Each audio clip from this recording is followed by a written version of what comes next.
Well, hey there, and welcome to yet another one of my cheesy YouTube videos. Yesterday, I worked on a couple oxygen regulators for my torch set, and they kicked my butt for a while, and I shot videos, and I had to go back and forth and tweak things and change things, and what I wound up with is a pile of footage that made no sense. So today, I'm going to take these apart again just for you. The reason why I'm having to go into these regulators is because the last time I went to use my torch, when I turned them on, when I turned the oxygen bottle on, the low pressure gauge, the needle just kept creeping up on it and creeping up, and I'd have to shut the gauge off. I'd have to shut the tank off before I damaged my hose. So I brought it in here, and I have two regulators that are exactly the same. So I switched out regulators. I'll be darned if that one didn't do the same thing. So I ordered two kits for it, and like I said, I spent part of yesterday taking them apart, and it kicked my butt. So let me explain what's going on. I have the regulator clamped into a vise. I just got the vise crimping down on the tube that goes to the tank. I back off the adjuster till it's good and loose so there's no pressure on the spring inside, so this should unscrew without any resistance. Just put the channel locks on there and break her loose.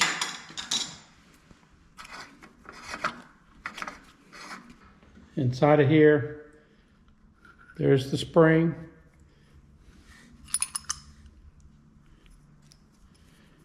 A gasket, which I got to reuse. And this little plate with a dimple in it. Dimple faces the spring. I'll stick this back together and set it on the table. Got this diaphragm right here. And I had to take a screwdriver and be real careful, probably between the diaphragm and the housing, and try not to damage the diaphragm because it does not come in the kit. Then I inspected the diaphragm and I did not see any tears or anything in it. I set it on the table. Then I got this little nut right here.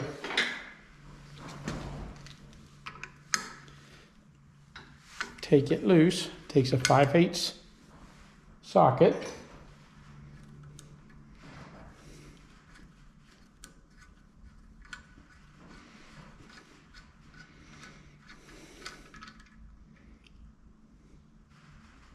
Pull it out. What I have on this little nut assembly is I got a little plunger in here. That'll come out. Now I can just set the nut aside. On the end of the plunger is a brass piece with a little white Teflon bushing inside there. It's got a split. That's the way it came. On one side of this little brass piece is a shoulder that rides inside the spring. I'll set the spring and my little brass piece aside. Then you got this plunger, and I can unscrew the cap. Now I had to hold this brass piece with some smooth jaw pliers so I didn't scar it up, to take the knot from the original one. And this is the important part. In your new kit, this nut has a gasket inside of it. That gasket is what's causing the problem. Now, with my kit, I was having another problem.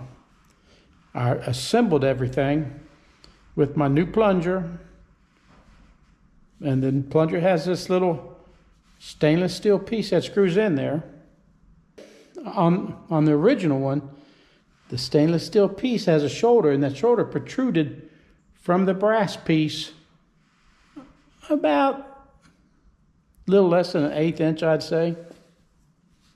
But on the kit, the stainless steel piece screwed all the way in, and the shoulder was flush with the brass piece. And when I assembled everything, by the time I put my nut with my little gasket back on, and I put the assembly into the nut, you'll see that the stainless steel piece protrudes out the top. But the one that came in the kit, the stainless steel piece, did not. It was flush. So when I put it back on the tank and put it back in service, I could adjust this adjuster all the way in, but it never sent oxygen to my hose.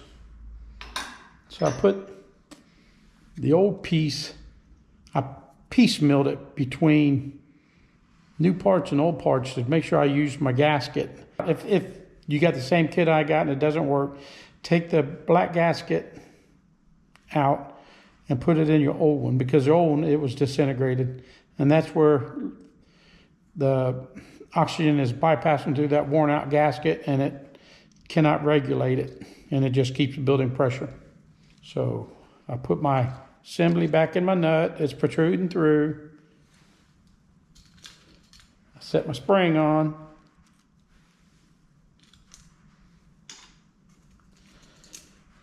I put my brass piece on the end, slides down on it with my new bearing, and it goes inside this hole. Inside this hole, I've replaced a clear plastic gasket. It's already in there. It's already been squished in once by this, so I'm just going to leave it in there. I'm going to put this back together, tighten it back down. I don't know the torque. Good and snug. This diaphragm sits in here. Try to work it in there to set it in there, because it sits inside of this edge. It's kind of loose. Make sure your big gasket is inside your cap, and gently screw it on. Try to get it started in. You can't just lay the diaphragm in here, because it'll slop around. So you got to get your diaphragm sitting inside the gauges. You set the gauge on the end. On my other video, I put this brass piece in with the gauges upside down so that everything on the brass valve assembly stayed together as I put it in place. Now, I think what the best way to do it is to set the gauges the opposite direction. Line your diaphragm up, try to get it set in there. It's not going to press in just because of the way it's designed. Set my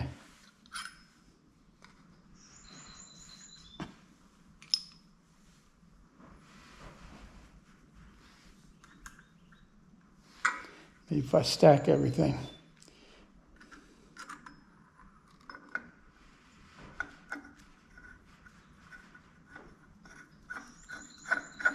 Look at that. If you feel a bind, do it again. Check and make sure your cap, that there's no, let me back it off. The shiny threads that have been covered by the cap, make sure they're not exposed anymore, and that'll tell you your cap's gone all the way.